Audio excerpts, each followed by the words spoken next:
Hey, Gemini. We're here to do your reading. We're going to do your energy, external energy, and then energy between you. We're going to start off with the Wild Unknown Animal Oracle and Tarot decks. And we'll see what else we may want to do after that. I've been shuffling. I just shuffle a few more times because y'all. I'm suddenly very monotone. I'm not really sure what that's about. But let's get your energy. Wow, that's a lot of cards. Okay. It's a little too many. Let's get your energy at this time. The two that are faced up because basically the whole deck fell, was Cosmic Egg and Butterfly. Cosmic Egg was out on top. We're holding on to a transformation, perhaps. Underneath this horse. I don't know why I did the underneath yet, because we still have to do the other side. Oh, also the external energy could be a person, could be a group, an organization, or an energy that you are either striving for or being called to strive for. Alright, what is that external energy, please?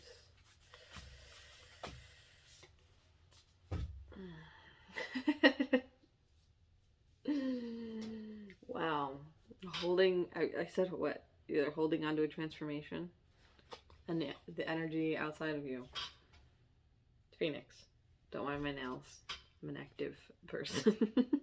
Not that having pretty nails doesn't mean you're not active. I don't make the time, unfortunately, as much as I would even like.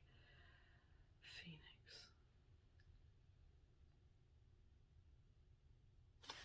Wow.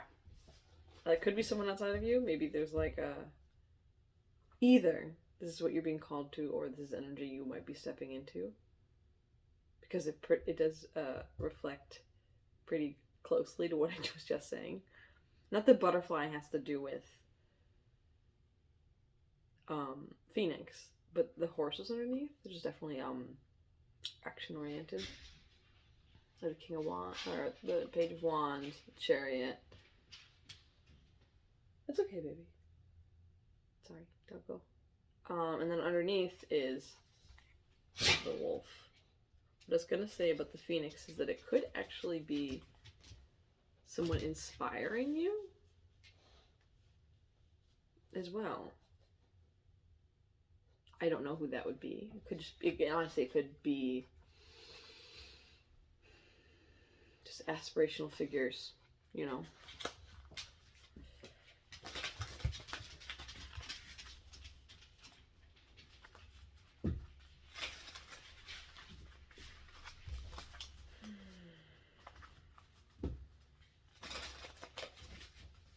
I did reshuffle these too. Let's see. Okay.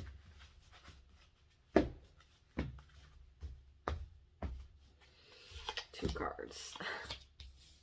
Wow. Okay. That is very, very interesting. Wow. I was not expecting that. I don't really know how I feel about it. Let me take a sip of coffee. Okay. So, the energy between you. Three of Swords and the Sun. You have about the most, I want to say the most negative and the most positive cards. I don't know if the Three of Swords is negative. It's heartbreaking, right?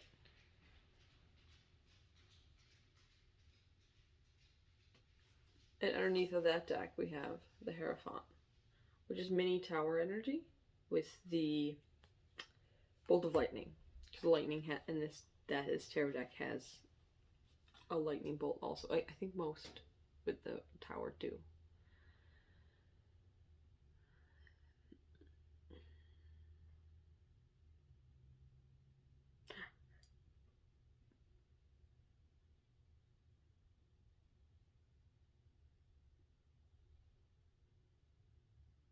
I can't say. I'm like sitting here like, what would the Three of Swords be? I guess I can't say. Like, if the Three of Swords resonates with you, then it resonates with you, and it's a catalyst for sure. Phoenix energy is Scorpionic energy, which is actually the Death card, which is transformation. And like transformation is pretty much the same than what I said with the first two cards. You're holding on to a transformation, and you know. So, if this is holding on to a transformation, I feel as though feeling whatever this Three of Swords is in your life could be anything, right? Anything that elicits heartbreak, and that could be truly anything that just puts you in your feels. But I feel like letting go of that cosmic egg, it's something about the cosmic egg exploding, like the phoenix, and truly like you gotta feel it to heal it and rise above it. I mean, like rising to the sun doesn't really matter, but rise above the Three of Swords. I'm getting like this taking the key of your life back. I'm not saying you didn't have it. Something about this key.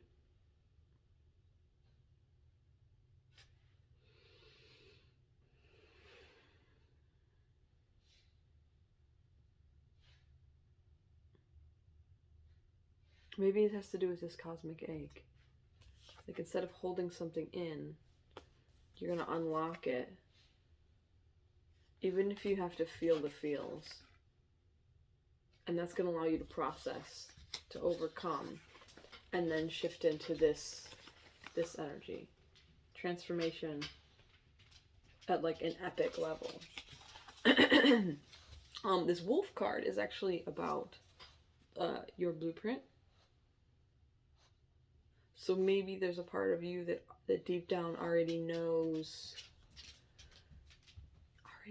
something that you weren't acknowledging. Again, I won't know what that is. You would know what that is.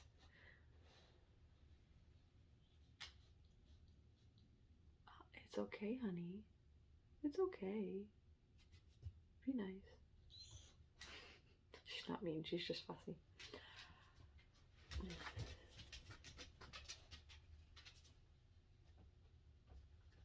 You know something. And I don't know.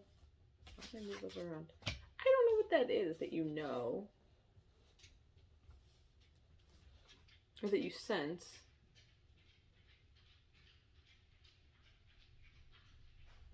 So the only way I can explain that you would know the difference, there's like a ton of videos out there. You can like you can Google or like YouTube search like how to distinguish fear from intuition. And I'd say if you're used to like feeling your body, like if you're somewhat familiar with feeling the way your body reacts when you either think of things or say things, like one test would be, say,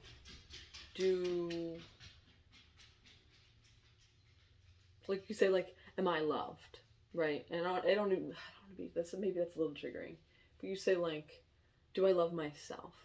And if you say yes, you'll feel tingly warmth. You'll like physically feel it.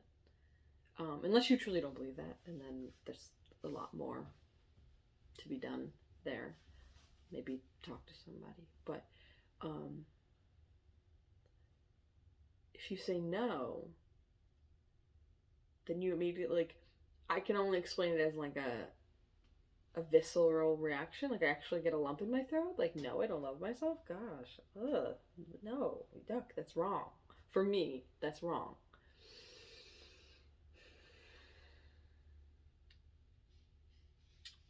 So you could maybe go further with that, like, so that would be the test, to just the fact that you can feel those things physically, right?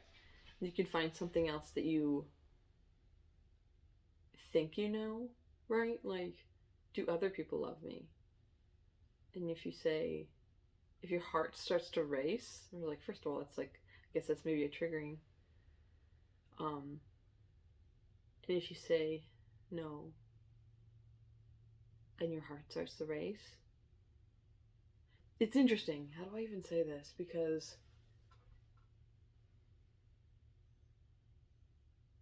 there's like a joy, comfort, fuzzy feeling when what you say to yourself is correct and nice. There's a disgust feeling when what you say to yourself is blatantly incorrect and your intuition knows it. And then there's your heart races if it's just fear. Like if you say, do other people love me? And you say to yourself, no.